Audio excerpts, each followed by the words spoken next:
কাল থেকে শুরু হতে যাচ্ছে ভোটার তালিকা হালনাগাদের কাজ। ১৩ মে পর্যন্ত বাড়ি বাড়ি গিয়ে তথ্য সংগ্রহ করবে নির্বাচন কমিশনের কর্মীরা।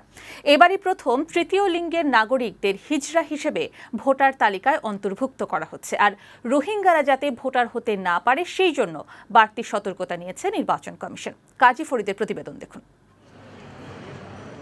২০১২ সালে প্রণীত ভোটার তালিকা হালনাগাদ বিধিমালা অনুযায়ী প্রতি বছর ২ থেকে ৩১ জানুয়ারি পর্যন্ত তালিকা হালনাগাদ হবার কথা। এ সময় নতুন নিবন্ধন, মৃত ভোটারের নাম বাদ দেয়া, স্থানান্তরের মাধ্যমে হালনাগাদের বিধান রয়েছে। ২০০৭ ও ৮ সালে কম্পিউটার ডেটাবেস ভিত্তিক ডিজিটাল পদ্ধতিতে ভোটার তালিকা প্রণয়নের পর ২০০৯, ২০১২, ২০১৪ ও ২০১৭ সালে হালনাগাদ করা হয়।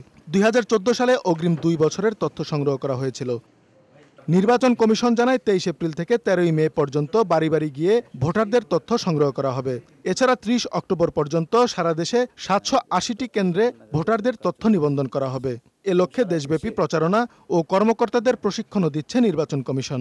রোহিঙ্গাদের ভোটার তালিকার বাইরে রাখতে বিশেষ সতর্কতা অবলম্বন করা হচ্ছে। যে কোনো ব্যক্তি তার যখন নাগরিক হিসেবে অথবা ভোটার হিসেবে অন্তর্ভুক্তি চাচ্ছে, প্রথমেই কিন্তু আমরা রোহিঙ্গা সার্ভারে হিট করব। Will send the request to the Rohingya server.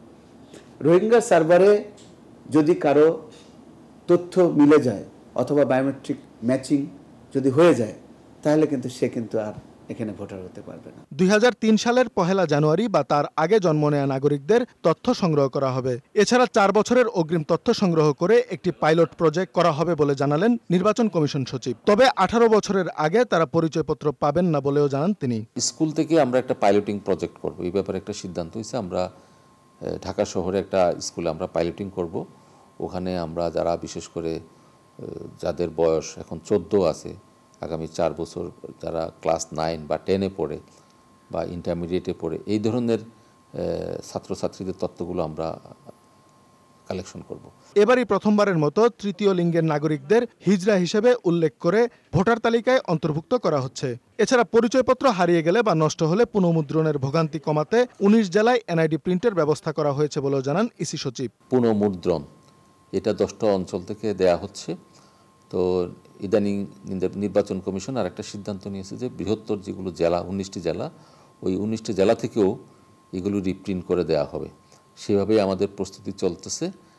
আর এটা যদি সাকসেসফুল হয় তাহলে আমরা 64 জেলাতেও রিপ্রিন্টের কাজগুলো আমরা করব। ভোটার তালিকা নিয়মিত হালনাগাদ করার পাশাপাশি নির্বাচন কমিশন জন্মের পর থেকেই একজন নাগরিককে একটি ইউনিক নম্বর দেওয়ার পরিকল্পনা করছে বলেও জানান ইসি সচিব। ভোটার হওয়ার চাইতে এখন সবচেয়ে বড় ইম্পর্টেন্ট হলো মানুষের জাতীয় পরিচয়পত্রটা লাগে। কাজী ফরিদ, বৈশাখী সংবাদ, ঢাকা।